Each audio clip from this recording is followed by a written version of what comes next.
తెలంగాణలో ఇందిరమ్మ ఇళ్లపై కసరత్తు జరుగుతోంది. ఎన్నికల కోడ్ ముగియడంతో దరఖాస్తుల పరిశీలనపై ఫోకస్ పెట్టింది ప్రభుత్వం. 3 నెలల్లో పూర్తి చేయాలని టార్గెట్ పెట్టుకున్నారు. ఇందిరమ్మ ఇళ్లకు వచ్చిన దరఖాస్తులు దాదాపు 82,80,000గా ఉన్నాయి. ఏడాదికి 4.5 లక్షల ఇల్లు నిర్మించాలని ప్రభుత్వం భావిస్తోంది. 5 ఏళ్లలో 22.5 లక్షల ఇల్లు నిర్మించే అవకాశం కనిపిస్తోంది.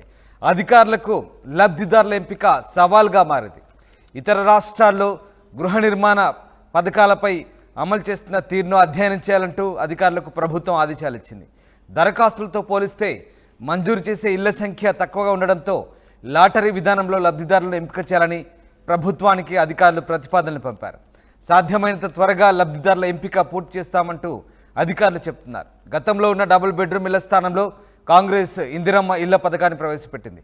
బడ్జెట్లో ఈ పథకానికి 7,740 కోట్లు కేటాయించింది ప్రభుత్వం. ఈ మేరకు మార్గదర్శకాలు కూడా జారీ అయ్యాయి. అయితే 4 దశల్లో ఇళ్ల నిర్మాణానికి నిధులు విడుదల చేస్తుంది ప్రభుత్వం. మార్చి 11న భద్రాచలంలో ఇందిరమ్మ ఇళ్ల పథకాన్ని సీఎం రేవంత్ ప్రారంభించారు. ఇళ్ల నమూనాలను ముఖ్యమంత్రి ఆవిష్కరించారు. 1000 కోట్ల రుణం మంజూరు చేసింది హడ్కో. ఏడాదికి ప్రతి నియోజకవర్గానికి 3,500 ఇళ్ల చొప్పున మంజూరు చేయబోతున్నారు. ఆ టార్గెట్ పెట్టుకున్నారు. ఇక మిగిలిన 33,500 ఇళ్లను రిజర్వ్ కోటా కింద ఉంచాలని యోచిస్తున్నట్టుగా తెలుస్తుంది. మొత్తం మీద ఎన్నికల కోడ్ ముగియడంతో ఇందిరమ్మ ఇళ్ల పథకానికి సంబంధించి ప్రభుత్వం దృష్టి సారించింది. లబ్ధిదారుల ఎంపికకు సంబంధించి అధికారులకు ఆదేశాలు జారీ చేసినట్టుగా తెలుస్తోంది. అయితే ఇళ్ల కంటే లబ్ధిదారులు దరఖాస్తు చేసుకున్న వారు ఎక్కువగా ఉండడంతో లాటరీ పద్ధతిన తీయాలంటూ అధికారులు ప్రభుత్వానికి విజ్ఞప్తి చేసినట్టుగా తెలుస్తోంది. అయితే సాధ్యమైనంత త్వరగా లబ్ధిదారుల ఎంపిక పూర్తి చేస్తామంటూ అధికారులు అయితే చెప్తున్నారు. మధు జైన్ అవుతున్నారు. మధు, ఇందిరమ్మ ఇళ్ల పథకానికి సంబంధించి ప్రభుత్వం ఫోకస్ పెట్టినట్టుగా తెలుస్తోంది. ఓవరాల్గా లబ్ధిదారుల ఎంపిక ఏ రకంగా ఉండబోతుంది? అంటే దరఖాస్తులు చాలా ఎక్కువగా వచ్చాయి, కానీ ప్రభుత్వం ఇవ్వదలుచుకున్న ఇల్లు చాలా తక్కువగా ఉన్నాయి. సో ఏ రకంగా లబ్ధిదారుల ఎంపిక ఉండబోతుంది? ఎగ్జాక్ట్లీ గత ప్రభుత్వం 10 సంవత్సరాల పాలనలో నిర్మించినటువంటి డబుల్ బెడ్రూమ్ల సంఖ్య కంటే కూడా ఇప్పుడు ఎక్కువ సంఖ్యలో ఇళ్ల నిర్మాణం చేపట్టాలనేటువంటిది కాంగ్రెస్ ప్రభుత్వం భావిస్తూ ఉంది. అధికారం చేపట్టిన తర్వాతనే ఈ అంశానికి సంబంధించి ప్రత్యేకంగా భేటీ అయ్యారు అధికారులతో, కానీ ఉన్నతాధికారులతో. వీరంతా కూడా డిపార్ట్మెంట్కి సంబంధించి నా మంత్రి పొంగులేటి శ్రీనివాస్ రెడ్డి ముఖ్యమంత్రి ఆదేశాలతో ఆయన భేటీ నిర్వహించారు. మొత్తం ఒక్కొక్క నియోజకవర్గానికి 3,500 చొప్పున ఈ ఇళ్ల నిర్మాణానికి సంబంధించినటువంటిది కేటాయించాలి. 119 నియోజకవర్గాలకు మిగతా 22,35,000 ఇళ్లను రిజర్వ్లో పెట్టాలి. వాటన్నిటిని లాటరీ పద్ధతిలో నిర్వహించాలి. అంటే ఒక్కొక్క నియోజకవర్గానికి సంవత్సరానికి 4,50,000 ఇళ్ల నిర్మాణం చేపట్టాలనేటువంటిది నిర్ణయం తీసుకున్నారు. 5 సంవత్సరాల్లో 22 లక్షల ఇళ్లను నిర్మించి ప్రజలకు, పేదలకు అందజేయాలి అనేటువంటిది నిర్ణయం తీసుకోవడం జరిగింది. కాకపోతే డబుల్ బెడ్రూమ్ పథకాన్ని పేరు మార్చారు. ఇందిరమ్మ ఇళ్ల పథకం కింద వీరు తెరపైకి తీసుకుంటున్నారు. ఈ పథకాన్ని అమలు చేయాలనేటువంటిది ప్రభుత్వం భావిస్తూ ఉంది. ఈ అంశంలో నియోజకవర్గాల వారీగా మళ్ళీ దరఖాస్తులు తీసుకున్నారు కాబట్టి వాటిని ఫిల్టరేషన్ చేసేటువంటి దిశగా ప్రభుత్వం దృష్టి పెడతా ఉంది. మొన్న ఏదైతే దరఖాస్తులు స్వీకరించారో 6 గ్యారెంటీలకు సంబంధించినటువంటి విషయంలో చాలా పెద్ద ఎత్తున ఇందిరమ్మ ఇళ్ల కోసం దరఖాస్తులు చేసుకోవడం జరిగింది. మిగతా ప్రభుత్వ పథకాలతో పాటు ఈ ఇందిరమ్మ ఇళ్ల కోసం వచ్చినటువంటి ఇందిరమ్మ ఇంటి పథకం కోసమే అప్లై చేసుకున్న ఆశావాహులు 82 లక్షల పైగా ఆశావాహులు వచ్చినటువంటి పరిస్థితి. కానీ ప్రభుత్వ బడ్జెట్ 7,740 కోట్లను కేటాయించింది ఇందిరమ్మ ఇళ్ల కోసం.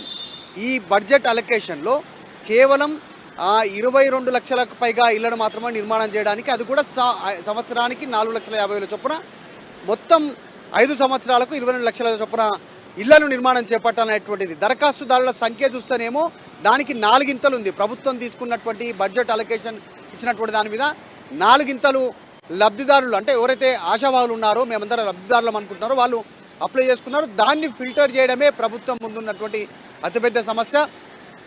మొత్తం ఒక్కొక్క ఇంటి నుంచి ఇప్పుడు ఉమ్మడి కుటుంబాలుగా ఉన్నటువంటి వాళ్ళు కూడా, అందులో పెళ్ళైనటువంటి వాళ్ళు, కొడుకు కోడలు సపరేట్ ఫ్యామిలీగా వాళ్ళు అదే ఇంటి నెంబర్తో అప్లై చేసుకోవడం జరిగింది. సో ఒక్కొక్క ఇంటి నుంచి కూడా డబల్ దరఖాస్తులు వచ్చినాయి. వాటిని మొదటగా వేరు చేసేటువంటి ప్రయత్నం చేస్తూ ఉన్నారు. తర్వాత దీంట్లో ఎవరు అసలైన లబ్ధిదారులు, ఎవరు అర్హులు ఈ పథకానికి అనేటువంటి దానిపైన మళ్ళీ ఎంక్వైరీ చేసే అవకాశం ఉంది.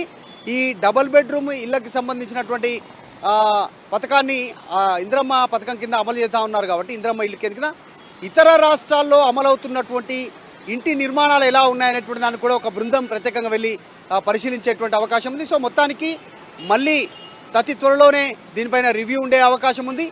పాత డబుల్ బెడ్రూమ్ ఏవైతే ఉన్నాయో వాటిని కూడా రిపేర్ చేసి అందుబాటులోకి తీసుకురావాలనేటువంటి దిశగా కూడా ఆలోచన చేస్తూ ఉన్నారు అధికారులు. ఇప్పటికే ప్రభుత్వ పెద్దలకు, మంత్రులకు, ముఖ్యమంత్రికి ఇచ్చినటువంటి సూచన ఏంటంటే దాంట్లో ఉన్నటువంటి కీలక అధికారులు గత డబుల్ బెడ్రూమ్ ఏ రకంగా అయితే లాటరీ పద్ధతిలో అమలు చేశారో అదే విధంగా అమలు చేస్తే ఎలాంటి వివాదాలకు తావుండదు. లేదు అంటే మాత్రం తన అనునాయులకు, తనకు సంబంధించినటువంటి వ్యక్తులకు, రాజకీయ పార్టీ నాయకులు, అధికారులు కేటాయించుకున్నటువంటి అపవాదం వస్తుంది. అలా కాకుండా లాటరీ పద్ధతిలో ఉండాలి అనేటువంటిది మిగతా ఇళ్ళకు సంబంధించినటువంటి దాంట్లో నిర్ణయం తీసుకున్నారు. త్వరలోనే దీనిపైన నిర్ణయం తీసుకునేటువంటి అవకాశం ఉంది. 7,740 కోట్లకు పైగా నిధులు ఆల్రెడీ అలొకేషన్ చేసింది రాష్ట్ర ప్రభుత్వం. కాబట్టి దీనికి సంబంధించిన విషయంలో చాలా ప్రతిష్టాత్మకంగా తీసుకుంది. డబుల్ బెడ్రూమ్ ఇళ్ళ అంశం ఏదైతే ఉందో గత ప్రభుత్వం తీవ్రమైనటువంటి అపవాదులు ఎదుర్కొంది, తీవ్రమైనటువంటి విమర్శలు ఎదుర్కొంది. సో ఆ విమర్శలు రాకుండా ఇందిరమ్మ ఇళ్ళ పథకానికి సంబంధించిన దానిపైన దృష్టి పెట్టాలనేటువంటిది ప్రభుత్వం భావిస్తూ ఉంది. కాబట్టి దీనిపైన ప్రత్యేకంగా కార్యాచరణ రూపొందించుకున్న తర్వాత దరఖాస్తుల ఫిల్టర్ అయిన తర్వాత ఈ ఇంటి నిర్మాణం చేపట్టడానికి ప్రభుత్వం సిద్ధమవుతా ఉంది. రామ్, బట్ మధు, అంటే గతంలో నిర్మించిన ఇల్లు, గత ప్రభుత్వంలో నిర్మించిన ఇల్లు పూర్తిగా ఇప్పుడు అధ్వాన స్థితికి చేరుకున్నాయి. వాటిని పంచాలంటే రిపేర్ చేయాలి కనీసం. అవన్నీ కూడా కిటికీలు, ఊచలు అవన్నీ కూడా దొంగల పాలైన పరిస్థితి. ఆ రిపేర్లకే దాదాపు 1000 కోట్లకు పైగా ఖర్చు అయ్యే అవకాశం ఉన్నట్టుగా అంచనాలు వేస్తున్నారు అధికారులు. సో ఇదంతా కూడా సాధ్యమయ్యే పనేనా? బడ్జెట్ పరంగా ఇబ్బందులు తలెత్తే అవకాశం ఉంది. అండ్ అలాగే దరఖాస్తులు కూడా ఇప్పుడు 82.5 లక్షలకు పైగా వచ్చాయి. లబ్ధిదారులకు సంబంధించి కూడా 5 ఏళ్లలో 22.5 లక్షలు మాత్రమే ఇచ్చే అవకాశం ఉంది. ఇదంతా కూడా అధికారులకు సవాల్గా మారే అవకాశం లేదా? ఖచ్చితంగా సవాల్గా మారేటువంటి అవకాశం ఉంది. ఎందుకంటే 4 ఇంతలు అప్లికేషన్స్ రావడము, 4 ఇంతలు వాళ్ళంతా కూడా డబుల్ బెడ్రూమ్స్ సంబంధించిన స్కీమ్ కోసం అప్లై చేసుకోవడము, వీళ్ళంతా కూడా దాన్ని ఫిల్టర్ చేయడం పైనే అధికారులు ప్రత్యేకంగా ఒక డ్రైవ్ నిర్వహించేటువంటి అవకాశం ఉంది. మరొకటి, గత ప్రభుత్వం ఆల్రెడీ నిర్మాణం చేపట్టి ప్రజలకు ఇంకా డిస్ట్రిబ్యూషన్ చేయనటువంటి, లబ్ధిదారులకు డిస్ట్రిబ్యూషన్ చేయనటువంటి డబుల్ బెడ్రూమ్స్ ఉన్నాయి. ఆల్రెడీ లబ్ధిదారులు సెలెక్ట్ కూడా అయ్యారు. లాటరీ పద్ధతిలో ఎవరెవరికి ఏ రూము, ఏ ఫ్లోర్లో కేటాయించాలో వారికి అలొకేషన్ కూడా అంటే ఆన్లైన్ లాటరీ పద్ధతి ద్వారా వారు సెలెక్ట్ అయ్యారు. కానీ అలొకేషన్ జరగలేదు, వారికి హ్యాండ్ ఓవర్ చేయలేదు. ఆ ఇళ్ల నిర్మాణానికి సంబంధించినటువంటి విషయంలో శిథిలావస్థలకు చేరుకుంటున్నాయి. వాటిని నీరు నిల్వ ఉండడం కావచ్చు, చుట్టుపక్కల పరిస్థితులు కరెక్ట్గా లేకపోవడం కావచ్చు, వీటన్ని కాస్త ఇబ్బందికరంగా ఉన్నాయి.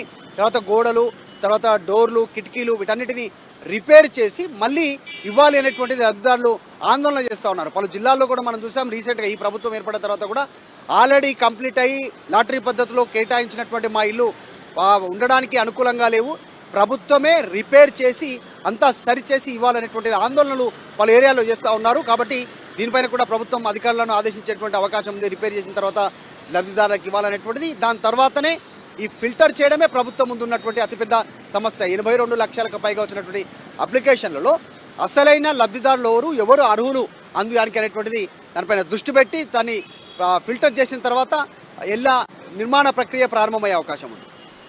Right, yes, thanks for the update Madhu.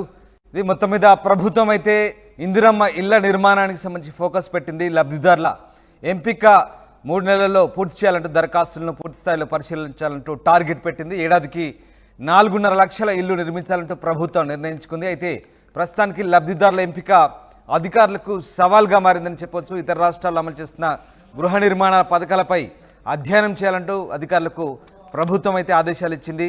అయితే దరఖాస్తులతో పోలిస్తే మంజూరు చేసే ఇళ్ల సంఖ్య తక్కువగా ఉండడంతో లాటరీ విధానంలో లబ్ధిదారులను ఎంపిక చేయాలని ప్రభుత్వానికి అధికారులు ప్రతిపాదనలు పంపారు. సాధ్యమైనంత త్వరగా లబ్ధిదారుల ఎంపిక పూర్తి చేస్తామంటూ అధికారులు అయితే చెప్తున్నారు.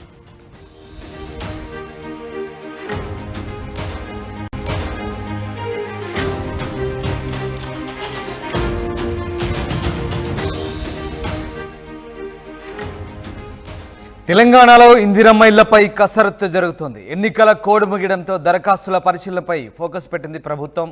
3 నెలల్లో పూర్తి చేయాలని టార్గెట్ పెట్టుకున్నారు. ఇందిరమ్మ ఇళ్లకు వచ్చిన దరఖాస్తులు దాదాపు 82,80,000గా ఉన్నాయి. ఏడాదికి 4.5 లక్షల ఇల్లు నిర్మించాలని ప్రభుత్వం భావిస్తోంది. 5 ఏళ్లలో 22.5 లక్షల ఇల్లు నిర్మించే అవకాశం కనిపిస్తోంది. అధికారులకు లబ్ధిదారుల ఎంపిక సవాల్గా మారింది. ఇతర రాష్ట్రాల్లో గృహ నిర్మాణ పథకాలపై అమలు చేస్తున్న తీరును అధ్యయనం చేయాలంటూ అధికారులకు ప్రభుత్వం ఆదేశాలు ఇచ్చింది. దరఖాస్తులతో పోలిస్తే మంజూరు చేసే ఇళ్ల సంఖ్య తక్కువగా ఉండడంతో లాటరీ విధానంలో లబ్ధిదారులను ఎంపిక చేయాలని ప్రభుత్వానికి అధికారులు ప్రతిపాదనలు పంపారు. సాధ్యమైనంత త్వరగా లబ్ధిదారుల ఎంపిక పూర్తి చేస్తామంటూ అధికారులు చెప్తున్నారు. గతంలో ఉన్న డబుల్ బెడ్రూమ్ ఇళ్ల స్థానంలో కాంగ్రెస్ ఇందిరమ్మ ఇళ్ల పథకాన్ని ప్రవేశపెట్టింది. బడ్జెట్లో ఈ పథకానికి 7,740 కోట్లు కేటాయించింది ప్రభుత్వం. ఈ మేరకు మార్గదర్శకాలు కూడా జారీ అయ్యాయి. అయితే 4 దశల్లో ఇళ్ల నిర్మాణానికి నిధులు విడుదల చేస్తుంది ప్రభుత్వం. మార్చి 11న భద్రాచలంలో ఇందిరమ్మ ఇళ్ల పథకాన్ని సీఎం రేవంత్ ప్రారంభించారు. ఇళ్ల నమూనాలను ముఖ్యమంత్రి ఆవిష్కరించారు. 1000 కోట్ల రుణం మంజూరు చేసింది హడ్కో. ఇక ఏడాదికి ప్రతి నియోజకవర్గానికి 3,500 ఇళ్ల చొప్పున మంజూరు చేయబోతున్నారు. ఆ టార్గెట్ పెట్టుకున్నారు. ఇక మిగిలిన 33,500 ఇళ్లను రిజర్వ్ కోటా కింద ఉంచాలని యోచిస్తున్నట్టుగా తెలుస్తుంది. మొత్తం మీద ఎన్నికల కోడ్ ముగియడంతో ఇందిరమ్మ ఇళ్ల పథకానికి సంబంధించి ప్రభుత్వం దృష్టి సారించింది.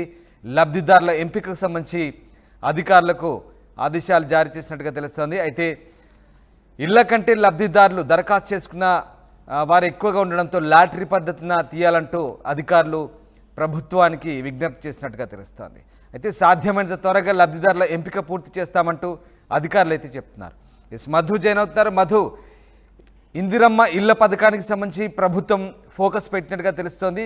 ఓవరాల్గా లబ్ధిదారుల ఎంపిక ఏ రకంగా ఉండబోతుంది? అంటే దరఖాస్తులు చాలా ఎక్కువగా వచ్చాయి, కానీ ప్రభుత్వం